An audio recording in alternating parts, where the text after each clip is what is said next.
નમસ્કાર વિદ્યાર્થી મિત્રો, એજ્યુટેકનો ચેનલમાં આપનું સ્વાગત છે।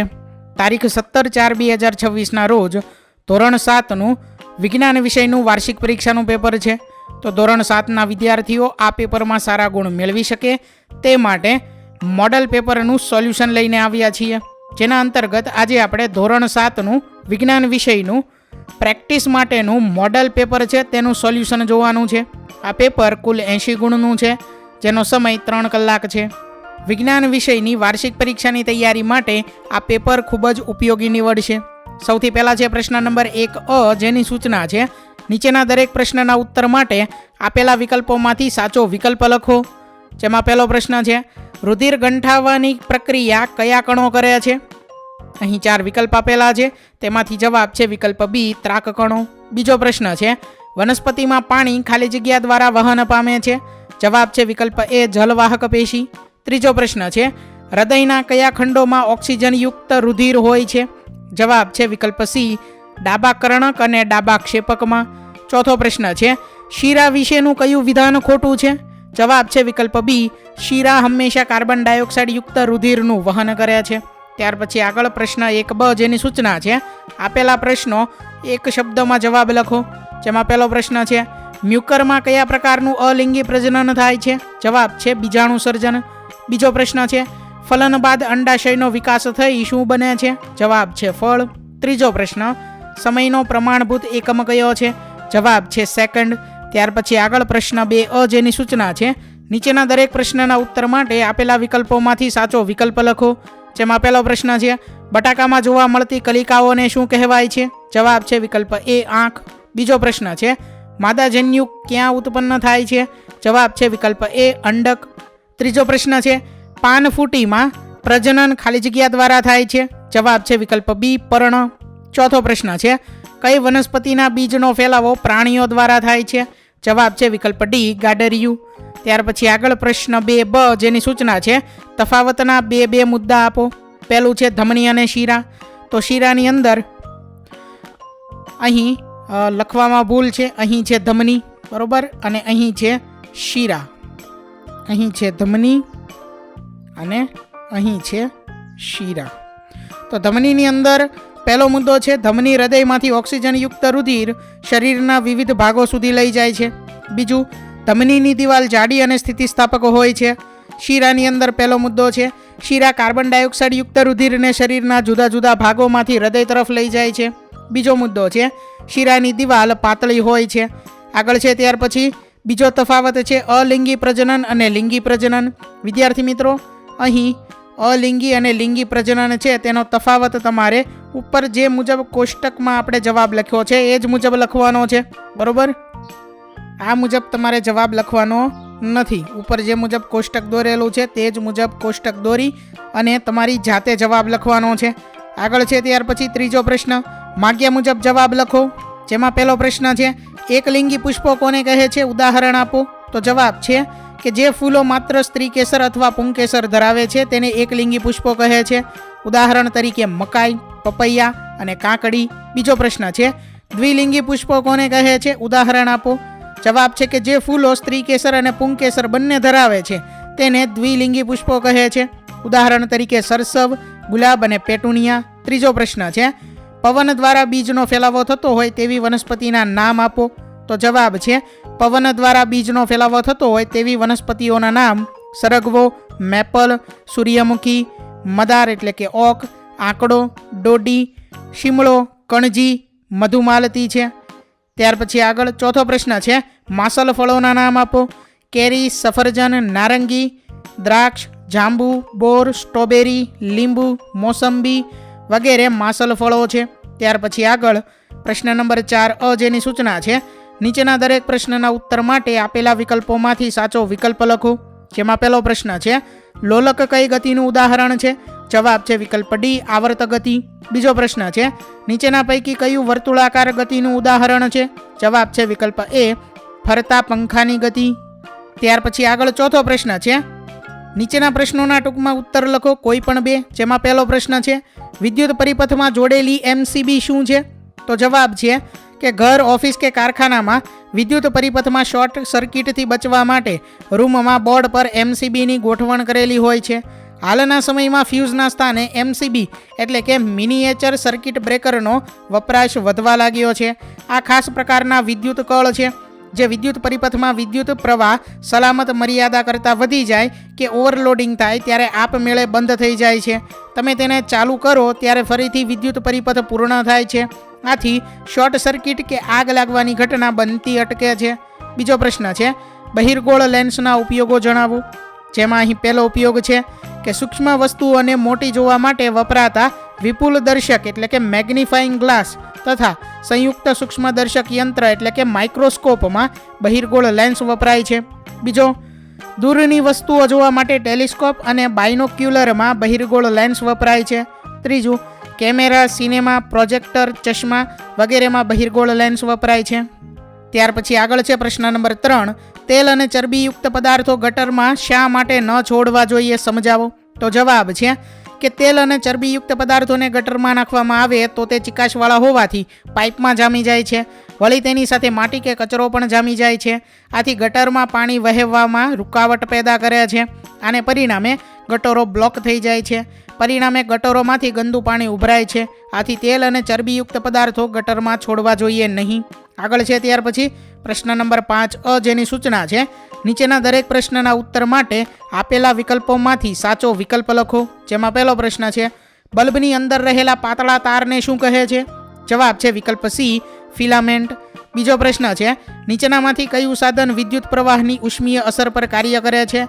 જવાબ છે વિકલ્પ એ, ગીઝર. ત્રીજો પ્રશ્ન છે નીચેના પૈકી કયા સાધનમાં વિદ્યુત ચુંબકનો ઉપયોગ થાય છે. જવાબ છે વિકલ્પ સી, વિદ્યુત ઘંટડી.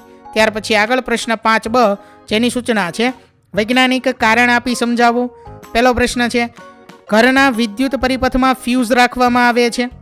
જેના જવાબમાં પહેલો મુદ્દો છે કે ઘરમાં આપવામાં આવતા વિદ્યુત પ્રવાહની પ્રબળતા કોઈવાર વધી જવાની સંભાવના રહેલી છે. આથી વિદ્યુતના સાધનોને નુકસાન થાય છે. ત્યાર પછી બીજું છે કે વિદ્યુત પરિપથમાં ફ્યુઝ રાખવાથી વિદ્યુત પ્રવાહની પ્રબળતા વધારે હોય ત્યારે ફ્યુઝનો તાર પીગળી જાય છે. ત્રીજું, આથી તરત જ વિદ્યુત પરિપથ ખુલ્લો બને છે. પરિણામે ઘરમાં વિદ્યુત પ્રવાહ આવતો બંધ થઈ જાય છે અને વિદ્યુતના સાધનોને તેમજ વિદ્યુત પરિપથને થતું નુકસાન અટકે છે. આથી વિદ્યુત પરિપથમાં ફ્યુઝ રાખવામાં આવે છે. વિદ્યાર્થી મિત્રો, અમે અહીં જે મુજબ જવાબ લખેલો છે તે જ લખવો જરૂરી નથી. તમે તમારી સમજ મુજબ જાતે પણ જવાબ લખી શકો છો. બીજો પ્રશ્ન છે વાહનોની હેડલાઇટમાં અંતર્ગોળ અરીસો વપરાય છે. તો જવાબ છે કે વાહનોની હેડલાઇટમાં અંતર્ગોળ અરીસાના મધ્ય ભાગમાં ઇલાજ બલ્બ રાખવામાં આવે છે. તેમાંથી નીકળતા પ્રકાશના કિરણો અરીસા વડે પરાવર્તન પામી સમાંતર ઘણે દૂર સુધી જાય છે. પરાવર્તિત કિરણો ઘણે દૂર સુધી જવા છતાં ફેલાઈ જતા નથી. આથી થોડી જગ્યામાં રસ્તા પર તીવ્ર પ્રકાશ દૂર સુધી પડે છે. આને લીધે વાહન ચલાવનારને રાત્રિના અંધારામાં પણ અહીંયા છે રસ્તા પર દૂર સુધી સ્પષ્ટ દેખાય છે. તેથી વાહનોની હેડલાઇટમાં અંતર્ગોળ અરીસો વપરાય છે. ત્યાર પછી ત્રીજો પ્રશ્ન છે જંગલો લીલા ફેફસા કહેવાય છે. તો જવાબ છે કે જંગલો લીલા ફેફસા કહેવાય છે કારણ કે વૃક્ષો પ્રકાશ સંશ્લેષણની ક્રિયા દરમિયાન ઓક્સિજન મુક્ત કરે છે અને કાર્બન ડાયોક્સાઇડ ગ્રહણ કરે છે. મુક્ત થયેલો ઓક્સિજન પ્રાણીઓ દ્વારા શ્વસન માટે વપરાય છે. તેઓ વાતાવરણમાં ઓક્સિજન અને કાર્બન ડાયોક્સાઇડનું પ્રમાણ જાળવી રાખે છે. આમ તેઓ કાર્બન ડાયોક્સાઇડ ગ્રહણ કરીને વાતાવરણને સ્વચ્છ રાખે છે. ત્યાર પછી છે પ્રશ્ન નંબર 6 જેની સૂચના છે માગ્યા પ્રમાણે જવાબ આપો કોઈ પણ 3. જેમાં પહેલો પ્રશ્ન છે કચરાના ઢગલામાંથી પ્લાસ્ટિકની થેલીઓને જુદી પાડવા માટે વિદ્યુત ચુંબક વાપરી શકાય તેવું તમે વિચારો છો સમજાવો. તો જવાબ છે ના. કચરાના ઢગલામાંથી પ્લાસ્ટિકની થેલીઓને જુદી પાડવા માટે વિદ્યુત ચુંબક વાપરી શકાય નહીં. કારણ કે વિદ્યુત ચુંબક માત્ર લોખંડ જેવા ચુંબકીય પદાર્થોને જ આકર્ષે છે. પ્લાસ્ટિક ચુંબકીય પદાર્થ નથી. તેથી વિદ્યુત ચુંબક પ્લાસ્ટિકની થેલીઓને આકર્ષે નહીં. પરિણામે કચરાના ઢગલામાંથી પ્લાસ્ટિકની થેલીઓ જુદી પાડવા વિદ્યુત ચુંબક વાપરી શકાય નહીં. ત્યાર પછી આગળ બીજો પ્રશ્ન છે એમ્બ્યુલન્સ વાન પર એમ્બ્યુલન્સ નીચે પ્રમાણે કેમ લખેલું હોય છે. કે એમ્બ્યુલન્સની જે વાન છે તેની ઉપર આ મુજબ એમ્બ્યુલન્સ લખેલું હોય છે. તો તેનું કારણ છે કે એમ્બ્યુલન્સ વાન પર ડાબી જમણી ઉલટ સુલટ કરીને એમ્બ્યુલન્સનો અંગ્રેજીમાં સ્પેલિંગ લખવામાં આવે છે. જ્યારે એમ્બ્યુલન્સની આગળના ભાગમાં ગતિ કરતા વાહનોના ડ્રાઈવર તેમના રિયર વ્યૂ મિરરમાં અહીંયા છે રિયર વ્યૂ મિરર ન્યૂ નહીં બરાબર તેમના રિયર વ્યૂ મિરરમાં પાછળ આવતી એમ્બ્યુલન્સને જુએ ત્યારે તેને એમ્બ્યુલન્સનો સીધો શબ્દ વંચાય છે. આથી તેઓ એમ્બ્યુલન્સને જવા માટે રસ્તો કરી આપે છે. આગળ છે ત્યાર પછી ત્રીજો પ્રશ્ન, જંગલમાં વિવિધ વનસ્પતિ અને પ્રાણીઓ શા માટે જરૂરી છે સમજાવો. તો જવાબ છે કે વનસ્પતિની વિવિધ જાતિઓને વિકસાવવાથી જંગલો તૃણાહારીઓને ખોરાક અને રહેઠાણની બહોળી તકો પૂરી પાડે છે. આથી તૃણાહારીઓની સંખ્યા વધે છે. તૃણાહારીઓની સંખ્યા વધતા માંસાહારીઓ માટે ખોરાક પૂરતો મળી રહે છે. પરિણામે માંસાહારી પ્રાણીઓની સંખ્યા વધે છે. આથી જંગલ વનસ્પતિઓ, તૃણાહારીઓ અને માંસાહારી પ્રાણીઓથી હર્યું ભર્યું લાગે છે. આમ વનસ્પતિ અને પ્રાણીઓની વિવિધતા જંગલના વૃદ્ધિ અને પુનર્વિકાસ માટે જરૂરી છે. ત્યાર પછી આગળ ચોથો પ્રશ્ન છે, સીવેજના નિકાલ માટેની વૈકલ્પિક વ્યવસ્થા જણાવો.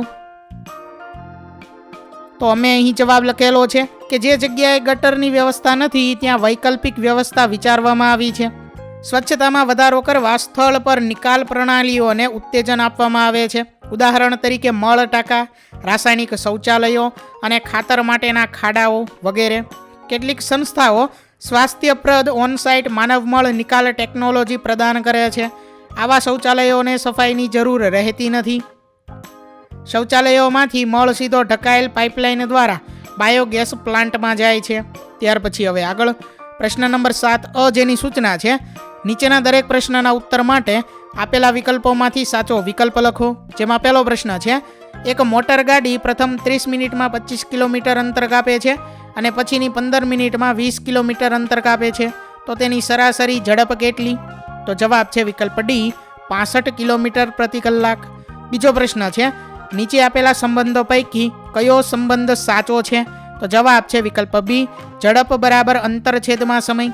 ત્રીજો પ્રશ્ન છે, વસ્તુ સમતલ અરીસાથી 10 સેન્ટીમીટર દૂર હોય તો તેના પ્રતિબિંબ અને વસ્તુ વચ્ચેનું અંતર કેટલું હશે?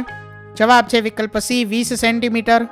આગળ છે ત્યાર પછી પ્રશ્ન નંબર 7 જેની સૂચના છે, નીચેના દાખલા ગણીને જવાબ લખો કોઈ પણ બે. જેમાં પહેલો પ્રશ્ન છે, બે સ્ટેશન વચ્ચેનું અંતર 240 કિલોમીટર છે. ટ્રેનને આ અંતર કાપવા માટે 4 કલાક લાગે છે, તો આ ટ્રેનની ઝડપ શોધો. તો અહીં સમય અને અંતર આપેલું છે અને ઝડપ મેળવવાની છે, તો સૂત્રનો ઉપયોગ કરવાનો છે, ઝડપ બરાબર અંતર છેદમાં સમય. અહીંયા જે છે તે ઇંગ્લિશમાં લખેલું છે, તમારે ગુજરાતીમાં લખવાનું છે, બરોબર. ઝડપ બરાબર અંતર છેદમાં સમય એટલે કે એસ બરાબર ડીના છેદમાં ટી. તેમાં કિંમત મૂકવાની છે એટલે અહીં ફાઇનલ જવાબ આવે છે 60 કિલોમીટર પ્રતિ કલાક. બીજો પ્રશ્ન છે, જ્યારે ઘડિયાળમાં 8:30 AM નો સમય હોય ત્યારે કારના ઓડોમીટરનું અવલોકન 57,321 કિલોમીટર અવલોકન દર્શાવે છે. જ્યારે 8:50 AM નો સમય હોય ત્યારે કારના ઓડોમીટરનું અવલોકન 57,336 કિલોમીટર દર્શાવે છે. તો કારની ઝડપ તે સમયગાળામાં કિલોમીટર પ્રતિ મિનિટ તથા કિલોમીટર પ્રતિ કલાકમાં શોધો. વિદ્યાર્થી મિત્રો, દાખલા નંબર 2 છે તેની ગણતરી તમારે જાતે કરવાની છે, બરોબર. અહીં દરેકના જવાબ છે તે આપેલા છે, તમારે આ દાખલાની ગણતરી જાતે કરવાની છે. આગળ છે ત્યાર પછી ત્રીજો પ્રશ્ન કે પદાર્થ 1 મિનિટમાં 1 કિલોમીટર અંતર કાપે તો તે પદાર્થની કિલોમીટર પ્રતિ કલાકમાં ઝડપ કેટલી થાય? તો જવાબ છે 60 કિલોમીટર પ્રતિ કલાક. કે 1 મિનિટમાં 1 કિલોમીટર અંતર કાપે છે તો 1 કલાક એટલે કે 60 મિનિટમાં 60 કિલોમીટર અંતર કાપે એટલે તેની ઝડપ હોય 60 કિલોમીટર પ્રતિ કલાક, બરોબર. આગળ છે ત્યાર પછી પ્રશ્ન નંબર 8 જેની સૂચના છે, આકૃતિ દોરીને નામ નિર્દેશન કરો. પહેલું છે પરિવહન તંત્ર રેખાકૃતિ દોરો. તો અહીં પરિવહન તંત્રની રેખાકૃતિ નામ નિર્દેશન સાથે દોરેલી છે, જે તમારે જોઈ અને આ મુજબ દોરવાની છે. બીજી આકૃતિ છે પુષ્પના પ્રજનન અંગોની આકૃતિ, જે પણ અહીં નામ નિર્દેશન સાથે દોરેલી છે. આ આકૃતિઓ તમારે જોઈ અને આ મુજબ દોરવાની છે. ત્રીજું છે પરાગનયનના પ્રકાર આકૃતિ દોરી સમજાવો. તો અહીં પરાગનયનના 2 પ્રકાર, સ્વપરાગનયન અને પરપરાગનયન છે, તે બંને આકૃતિ દોરી અને આગળ સમજાવેલા છે, બરોબર. જેમાં સ્વપરાગનયનમાં છે કે એક પુષ્પના પરાગાશયમાંથી પરાગરજ તે જ પુષ્પના પરાગાસન પર સ્થાપિત થાય તો તેને સ્વપરાગનયન કહે છે. ત્યાર પછી છે પરપરાગનયન.